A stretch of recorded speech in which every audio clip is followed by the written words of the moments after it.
Oi pessoal, tudo bom? Meu nome é Lia Plutarco, eu sou psicóloga e eu tô aqui hoje para responder algumas perguntas do pessoal do NAPSIS, que é o Núcleo de Avaliação Psicológica em Saúde da UFC.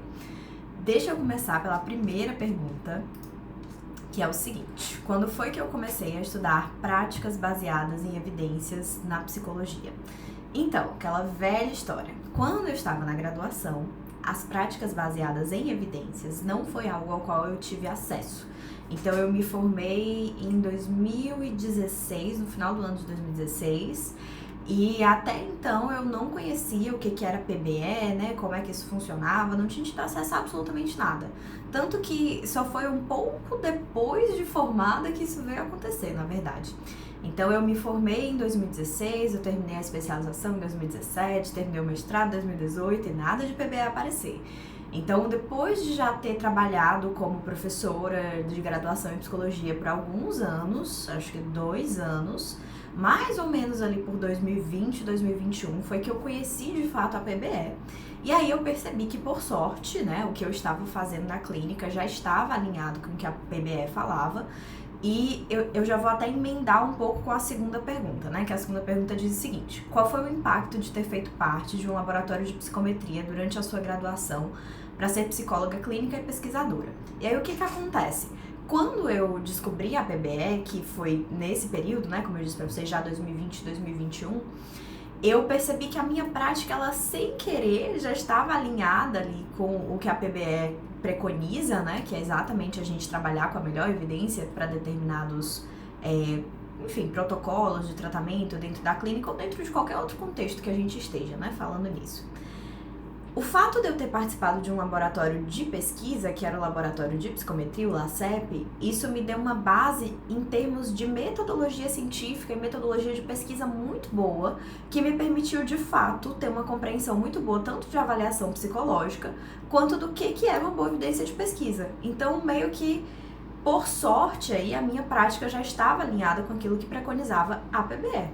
E aí tornou tudo muito mais fácil e fez muito mais sentido também. Então, desde mais ou menos essa época, né, 2020, 2021, que eu me sinto até mais confortável de dizer que a minha prática ela é uma prática baseada em evidências, ainda que eu trabalhe com a terapia cognitivo-comportamental na maioria dos casos clínicos que eu atendo, mas não é a única abordagem que eu me sinto confortável de usar dependendo da demanda, né?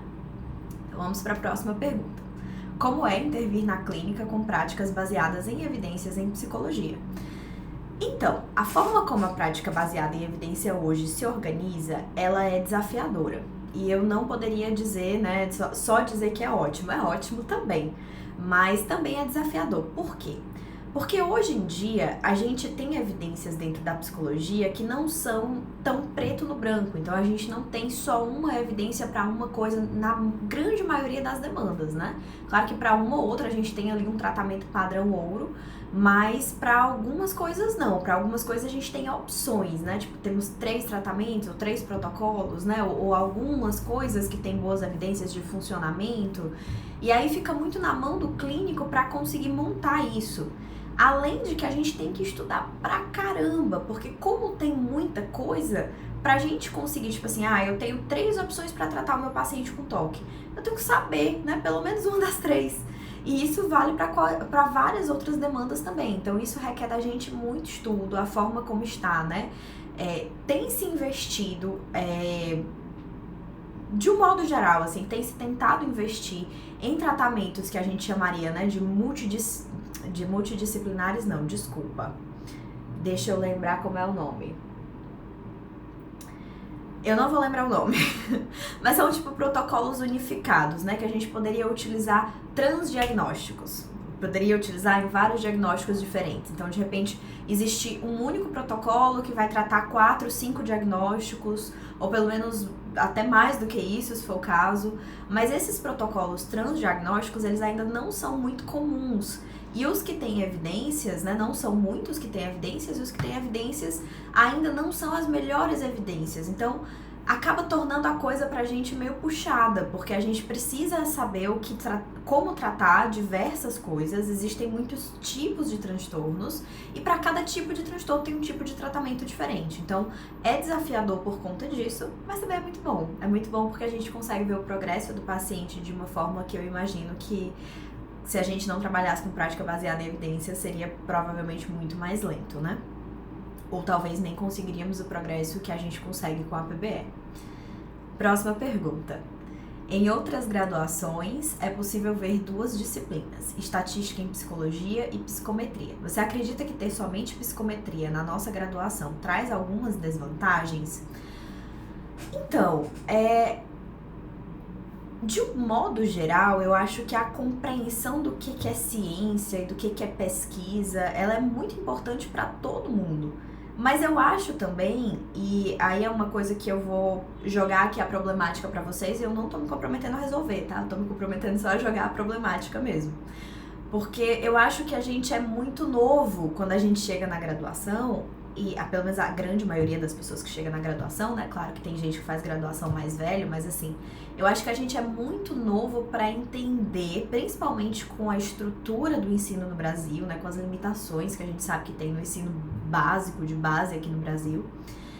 Eu acho que a gente é muito novo quando a gente chega na graduação. Então, pra gente entender e valorizar as disciplinas que falam sobre pesquisa científica, que assim, é super importante, mas para 99% das pessoas é super chato também. Então é as duas coisas, né? E aí eu acho que com a pouca idade, a gente nem consegue, talvez, aproveitar essas disciplinas como a gente deveria. A gente vai entender, talvez, a importância disso um pouco depois. Eu me lembro, tanto como professora quanto como aluna, a postura do pessoal dentro dessas disciplinas é tipo a disciplina que tá atrapalhando o meu semestre, né? Tipo, eu queria ver umas coisas de psicologia clínica e botar esse negócio aqui pra atrapalhar meu semestre. Essa cadeira chata. E isso acaba fazendo com que a gente não tenha essa noção de como é que funciona a ciência, né? Que é um problema um pouquinho maior aí. Mas em termos de ter somente uma ou somente 2 disciplinas, eu não sei se é bem por aí o problema, sabe, gente? Porque a gente poderia ter, sei lá, 5 disciplinas e talvez ainda não fosse resolver, porque tem a ver mesmo com a forma que a gente faz psicologia no Brasil ainda. E a mudança disso vai ser muito gradual, ao longo do tempo. Psicologia é algo que é muito debatível, né? Então, assim, existem correntes, existem lugares do mundo onde algumas linhas teóricas são mais fortes, outros lugares onde algumas linhas teóricas nem existem mais. Então, realmente aqui no Brasil eu acho que a gente ainda precisa entender como é que a gente vai montar essa psicologia, né, ao longo do tempo, assim. Mas eu acho que, de um modo geral, a nossa graduação, ela tem uma vantagem de dar uma visão geral sobre tudo. O problema é não aprofundar, né? Mas aí eu deixo esse problema, como eu disse, não tô me propondo a resolver, né? Tô me propondo só a colocar pra vocês pensarem aqui. E aí a gente fica com profissionais que têm essa missão, né? Tipo, eu me formei e agora eu tenho que aprofundar em alguma coisa pra eu poder atuar em alguma coisa também. Próxima pergunta. Você tem materiais ou cursos para indicar para uma formação em psicologia baseada em evidências? Bom, materiais, existem alguns livros, né? E um livro que eu acho que é básico e que é bem tranquilo de leitura é aquele do Ricardo Pilati. Eu acho que todo mundo deveria ler sobre psicologia baseada em evidências. Mas eu acho que tá se cada vez produzindo mais e mais coisas, né? Então, de fato, né, eu e o Bruno, nós demos até uma disciplina de PBE aí na UFC. Quem quiser, depois eu posso passar o plano de aula, né, pra vocês verem lá as referências bibliográficas que a gente utilizou ao longo da disciplina.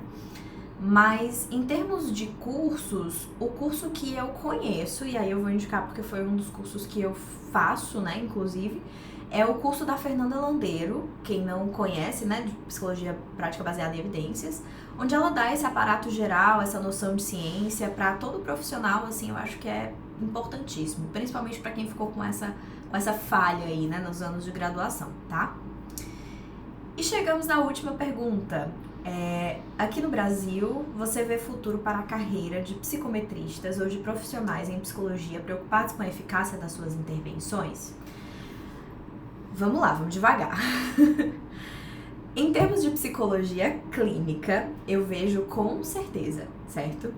Porque na psicologia clínica, nós temos um profissional de psicologia que ele é autônomo, ele trabalha, né, é um empreendedor, um empresário por si só, e tem todo o futuro do mundo você trabalhar com prática baseada em evidências, porque muitas pessoas querem procurar o psicólogo e querem de fato resolver o problema, né, querem resolver aquela demanda que elas estão. Então, se você é alguém que trabalha com PBE e que sabe tratar bem essa demanda, vai ser nota 10 na clínica, tá? Por quê? Porque essa preocupação do profissional com a eficácia das intervenções vai se refletir numa melhora rápida e verdadeira, né, eficaz ali nos pacientes dele. E, obviamente, isso vai se refletir num sucesso dentro da clínica, né? Então, massa, na clínica dá muito certo. Então, esses profissionais preocupados com a eficácia das intervenções na clínica, consigo ver como se fosse, inclusive, o campo mais fértil para isso. Agora vamos lá, a gente tem um problema em algumas outras áreas. O que acontece? A carreira de psicometristas são pesquisadores, né? E aí, pesquisadores no Brasil, eu não sei nem o que dizer pra vocês, gente, porque o Brasil realmente, a pesquisa da gente é um país que não existe pesquisa, basicamente, né? A gente tenta. A maioria das nossas pesquisas são feitas dentro da universidade, por graduandos, mestrandos e doutorandos, mas são muitas limitações aí, que eu não vou nem entrar nessa querela aqui, mas realmente investir em ciência é algo que talvez o Brasil ainda precise aprender a fazer, né? Então, os psicometristas eu acho que é o pessoal que é mais difícil de conseguir, de fato, uma carreira aí dentro da pesquisa no Brasil, né? É possível, existem, né? Mas realmente é muito pouco campo pra gente dizer que é um campo assim que tem muito futuro, né? Eu espero que tenha, mas vai ter que ter uma mudança aí de investimento e de estrutura na coisa toda pra poder ter, né? Em alguns outros ambientes, a gente também vai enfrentar uma série de limitações. Por exemplo, eu sou um profissional que atuo na rede pública, né? Atuo no CAPS, atuo no CUCA, enfim, atuo ali com a população mais... Enfim, até a pessoa do CAPS-AD, né, de álcool e drogas. Só que a gente tem uma grande limitação aí também, que é a própria questão do investimento nisso. Porque se a gente for olhar, eu vou dar um exemplo pra vocês, pra não ficar uma coisa assim tão aberta, tá? Se a gente for olhar, um dos livros de grande referência, eu vou até pegar aqui pra vocês verem. Uma das grandes referências que a gente tem em protocolo de tratamentos é esse livro aqui, o Manual Clínico dos Transtornos Psicológicos, né? E ele traz uma série de protocolos que a gente pode utilizar, uma série de intervenções. Eu dei o exemplo. Agora eu não consigo mais botar o livro de volta. Peraí, vou conseguir, gente. Ok. Eu dei o exemplo pra vocês do CAPS-AD, eu vou continuar nele, né? Então, tem um capítulo nesse livro que fala sobre o uso de drogas. E aí ele sugere que a gente faça um tratamento. E esse tratamento, ele requer muito investimento. Imaginem você fazer uma checagem semanal de sumário de urina para poder saber se a pessoa, né, ainda está usando droga ou se ela não está.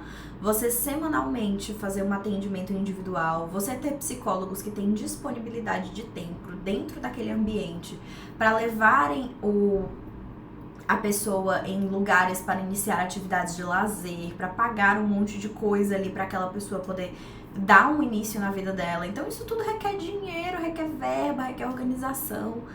E aí a gente vai bater muito nessas paredes, né, em termos de investimento e de possibilidades que a gente tem em vários ambientes, tá? Então, sim, eu vejo o futuro. Eu acho que a gente precisa assumir uma postura bem... terapia cognitivo-comportamental nesse momento, né? Tentar esperar o melhor das coisas.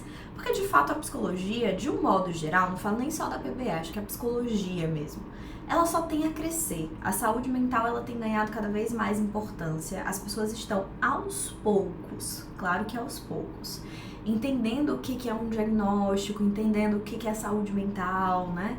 Esses conhecimentos estão deixando de ser algo tão velado e tão fora do conhecimento do senso comum para realmente fazerem parte ali da conversa, do dia a dia, né? Do mesmo jeito que a doença física faz. Hoje em dia todo mundo sabe o que é uma gripe, a gente sabe que é um vírus, uma bactéria, a gente tem essas noções. Mas a saúde mental até então era um mundo que ninguém conhecia, né? tá ficando mais conhecida. A psicologia tá crescendo, as pessoas estão cuidando cada vez mais da saúde mental delas. Então, a gente só tem a crescer. É uma área que realmente eu vejo com potencial em todos os campos. Mas para alguns a gente vai ter que ter mais paciência, porque de fato não é rápido que as mudanças acontecem, né? Até na própria terapia. A prática baseada em evidências, ela tá aí para tentar acelerar um pouco esse processo, mas ela não torna o processo terapêutico um encontro ali de 2 sessões, né? Estamos tentando, tem pesquisas até falando sobre isso, né? Intervenções de sessão única ou de sessões breves, mas por enquanto não, né? A mudança ela vem devagar.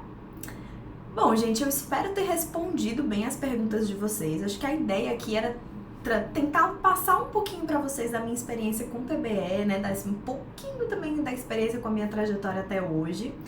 Se vocês tiverem alguma dúvida ou alguma pergunta, cheguem lá no Instagram, né? Eu sempre tô por lá, sempre tô abrindo caixinha, então a gente pode conversar melhor.